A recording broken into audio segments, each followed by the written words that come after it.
séria, de uma escola rigorosa, mas, ao ser rigorosa e séria, uma escola que criasse e sugerisse aos alunos a felicidade. Lá no CIEP foi quando eu comecei a me desenvolver adolescente por esse gosto dessa mistura de entender que a escola não precisava ser aquele algo tradicional que estivesse escrito no quadro e que a gente copiasse, que a gente aprendesse daquela forma mais, parada ali, que a gente podia usar o nosso corpo, a nossa mente, todos os nossos sentidos para aprender o conhecimento. E explicar um pouquinho o pensamento desse seminário. A gente pensou muito para fazer esse seminário. A primeira coisa era fazer um seminário de excelência, acadêmico. Aí eu também trabalhei com o Darcy. Eu trabalhei com o Darcy na Secretaria de Cultura, quando ele foi secretário de Cultura do Brizola.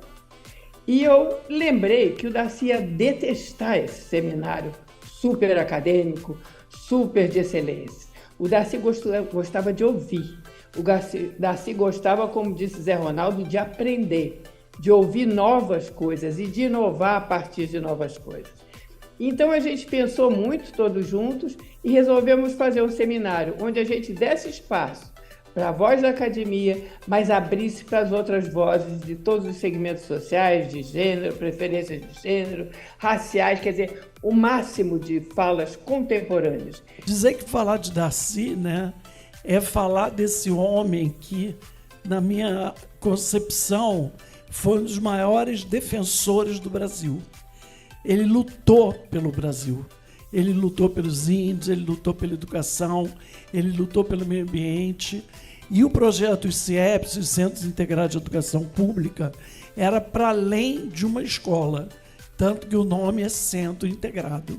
Ele se baseia em 3 políticas, que são as principais políticas sociais: educação, saúde e cultura. É que a importância de ser professor no Brasil é assumir um compromisso em um país arruinado e que tem talvez uma das maiores dívidas históricas do planeta, Porque a gente contrai uma dívida histórica imensurável com 2 populações, mas com os povos originários, que eram múltiplos e diversos e que passaram por um genocídio, e povos múltiplos e diversos em diáspora africana, que foram sequestrados, escravizados e explorados durante 300 anos.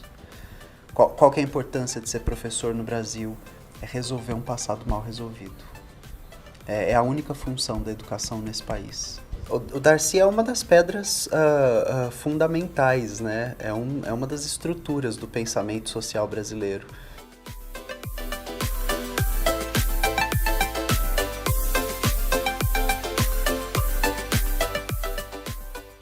E foi dando a sua perspectiva também com relação a isso, foi fazendo um panorama de como o nosso povo foi formado, Eu penso que a obra do Darcy, que é mais influente de todas, claro, todas são importantíssimas, mas o povo brasileiro é uma obra que é uma obra decolonial. A gente está discutindo decolonialidade hoje em dia, e eu falo que nós tivemos aqui no Brasil pioneiros da decolonialidade, porque a gente teve Darcy Ribeiro, a gente teve Lélia Gonzalez, a gente teve Paulo Freire, a gente teve Milton Santos, que já formavam um pensamento a partir do lugar social que eles ocupavam.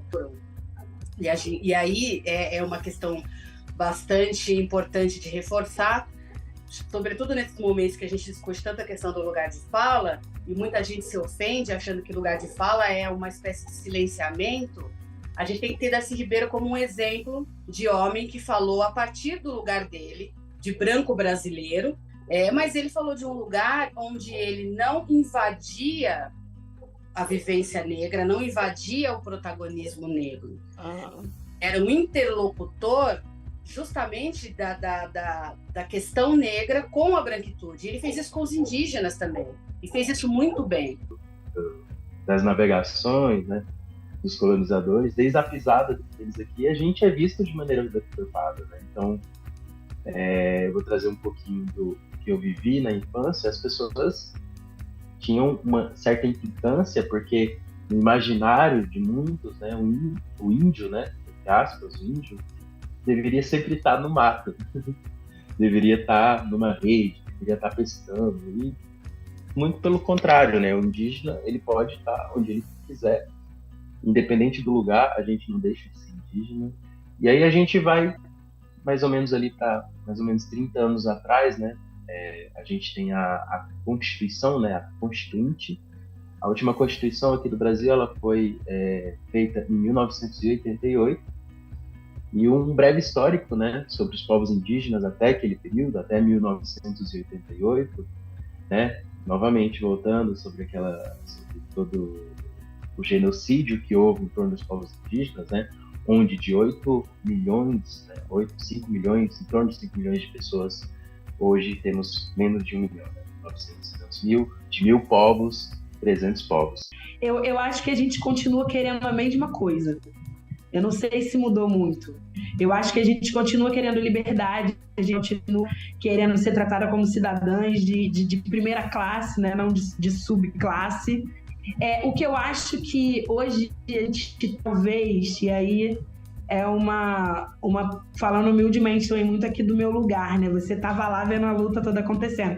Mas eu acho que o que a história me conta é que hoje a gente ouve mais a voz também das mulheres indígenas, das mulheres negras, uma mesma proporção. Assim, não totalmente, porque a gente sabe que a luta continua, mas eu acho que a própria internet e a possibilidade de você falar com seus pares, não só para o mundo todo, mas para o mundo todo também, vai deixando a gente ter mais essas informações e ouvir essas vozes.